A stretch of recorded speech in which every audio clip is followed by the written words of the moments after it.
دوستو ایک بہت ہی پوش علاقے میں ایک شخص رہتا تھا جس کا کام تھا گٹر کھولنا۔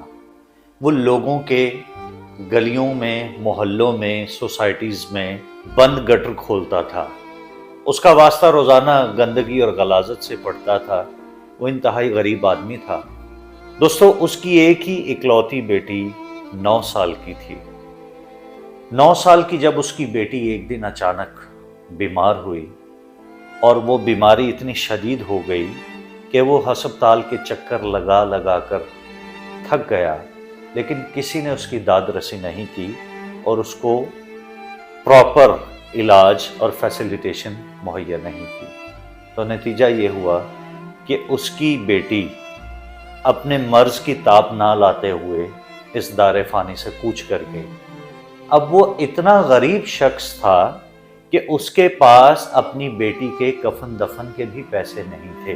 اس نے اپنے علاقے کے پوش لوگوں سے جو صاحب حیثیت تھے ان کے دروازے کھٹکھٹائے، لیکن کسی نے اس کی نہ سنی، حتیٰ کہ وہ اپنی بیٹی کی لاش کو اپنے گھر 3 دن تک لے کر بیٹھا رہا، وہ اور اس کی بیوی۔ تیسرے دن کے بعد کسی کے دل میں رحم آیا اور اس نے کہا کہ تم اپنی بیٹی کو ہماری سوسائٹی کے، ہمارے علاقے کے قبرستان میں نہیں دفنا سکتے۔ یہ ہمارا قبرستان ہے، یہ سوسائٹی کا قبرستان ہے، اور تمہارا کام لوگوں کے گٹر کھولنا ہے، تم ذات کے چوڑے ہو، تو ہم تمہیں دفنانے کی اجازت نہیں دے سکتے۔ ہاں، تمہارے ساتھ یہ کوآپریٹ کر سکتے ہیں کہ جہاں تمہارا قبرستان ہے وہاں پر تم ڈیڈ باڈی کو لے کے جا سکتے ہو۔ تو اس شخص نے اس گٹر کھولنے والے کو اس کی بیٹی کی میت دفنانے کے لیے اپنے قبرستان سے تو منع کر دیا، لیکن اس نے کہا کہ میں تمہیں ایک گاڑی ارینج کر دیتا ہوں۔ اس نے ایک ٹوٹی پھوٹی سی گاڑی ارینج کر کے دی کہ تم اپنی بیٹی کی ڈیڈ باڈی کو اپنے متعلقہ قبرستان میں جا کر دفنا سکتے ہو تم۔ ٹھیک ہو گیا۔ دوستو جب وہ اپنی بیٹی کی لاش کو اپنی بیوی کے ساتھ لے کر، ایک جو ڈرائیور تھا پک اپ کا اس کے ساتھ لے کر جا رہا تھا، تو راستے میں سے ایک پل آیا۔ وہ گاڑی کی حالت چونکہ آلریڈی خستہ تھی تو راستے میں سے وہ سلپ ہوئی ہے اور وہ گاڑی اس کی اکلوتی بچی کی ڈیڈ باڈی سمیت اس دریا میں جا گری، جس کا کوئی نام و نشان نہیں ملا۔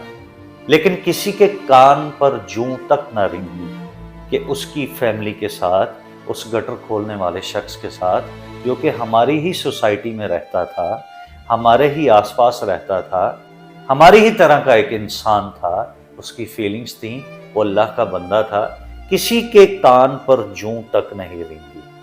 اس بات کو 3 ماہ گزر گئے۔ 3 ماہ کے بعد یہ فائل اللہ تعالیٰ کی عدالت میں کھل چکی تھی اور اللہ تعالیٰ نے اس کا خود از خود نوٹس لے لیا تھا۔ 3 ماہ کے بعد اس پوش علاقے میں اتنا بدترین زلزلہ آیا کہ اس نے اس پورے علاقے کو ہلا کے رکھ دیا۔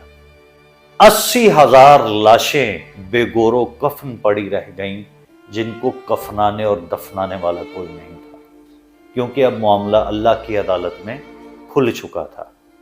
تو دوستو، حضرت واصف علی واصف رحمۃ اللہ علیہ فرماتے ہیں کہ اپنے گناہوں کی فائلیں اللہ تعالیٰ کے دفتر میں اندراج ہونے سے پہلے ہی اپنی توبہ کے ذریعے دریا برد کر دو۔ اگر تمہارے گناہوں کی فائلیں اللہ تعالیٰ کے دفتر میں، اللہ کے کھاتوں پہ چڑھ گئیں اور اللہ نے نوٹس لے لیا، تو ہمارا حال بھی ویسے ہی ہو سکتا ہے جیسا وہاں کے پوش علاقے میں رہنے والوں کا ہوا۔ تو دوستو، ہمیں ارد گرد پر نظر رکھنی چاہیے کہ کس کی وجہ سے ہمارے اوپر عذاب آ سکتا ہے، اور نہ جانے کس کی وجہ سے مالک لم یزل نے ہم پر رحمت کی ہوئی۔ تو زلزلے کیسے آتے ہیں، کیوں آتے ہیں، ہر بات کے پیچھے کوئی نہ کوئی وجہ ہوتی ہے۔ اپنا، اپنے پڑوس کا، اپنے پیار کرنے والوں کا، اور سب کا، اللہ کی مخلوق کا بہت سارا خیال رکھیں۔ اللہ تعالیٰ آپ کا حامی و ناصر ہو۔ آمین۔